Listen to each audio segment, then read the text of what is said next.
Hi there, welcome to the Crafts channel. I'm Stuart Hillard. Now in today's knitting video, I'm going to show you a really fun stitch texture called chevron stitch. I've got an example worked here, which I'm just completely in love with. The colour, the texture, everything about this. It's created using knit and purl stitches. That's all. There's nothing else to it. It's just where you put them that creates this gorgeous texture. And I think this would be wonderful for home deck projects. It would be really lovely on a cowl or a beret or a scarf. It's just beautiful. You could also substitute this in a sweater or a cardigan that's just got stocking stitch. It doesn't affect the springiness or the overall gauge of the knitting.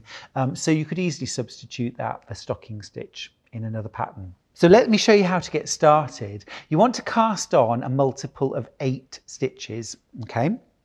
So I've got my stitches cast on. I'm using circular needles here just because I find them more comfortable in my hands, but you can use straight needles perfectly well. So we're going to start row 1, and it's a really simple row, this one. We're just going to purl 1, knit 3 right to the end. So let's go in with a purl stitch first and then knit 3 stitches. So then we're just going to go back to the start and purl 1 and knit 3.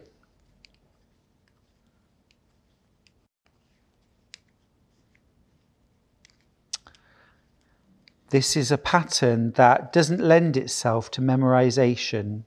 Every row is different, but there are only 4 rows in the whole pattern. So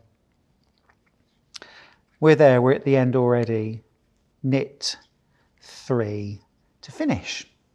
Okay, turn your work. We're working on the wrong side now, and this is row 2.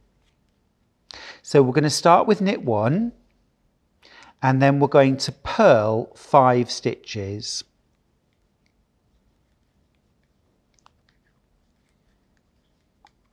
There's 5, and then knit 1 and purl 1.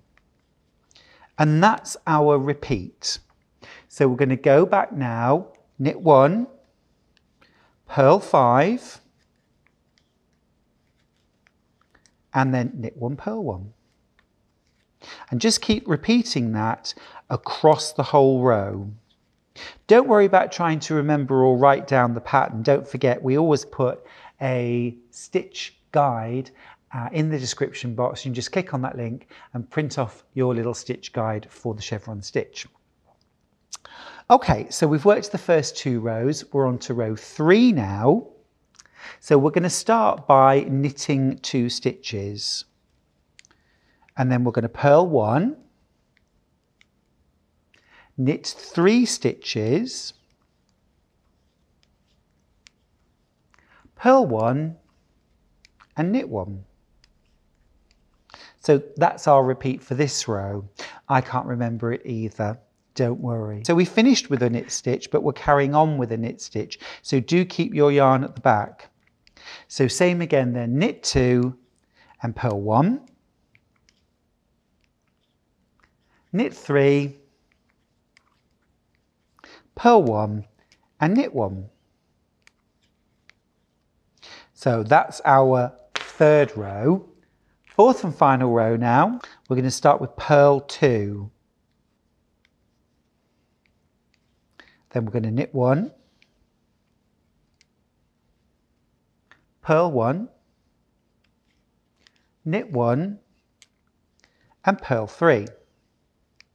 Now here we're going to carry on purling because we're going back to the beginning of that sequence, which if you remember starts with purl 2. So keep your yarn forward as if to purl.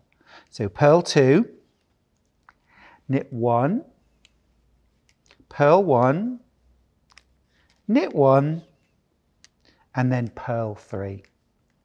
And that's the last part of row 4. And it's just that 4 row repeat. Let me show you how it turns out. So essentially what you're doing is you're taking that knit stitch for a bit of a walk, up and down, creating these wonderful chevrons of stocking stitch. It's a really simple to knit pattern. You do start getting into it after a few rows. It does become more memorable, but it's nice and simple, knits and purls. I hope you've enjoyed that stitch technique. It's called chevron stitch, and I think it's a lovely one. Thanks for joining me at the Crafts channel. Don't forget to subscribe, click the notifications bell, and also like the video if you did. We appreciate that. Take care, and I'll see you next time.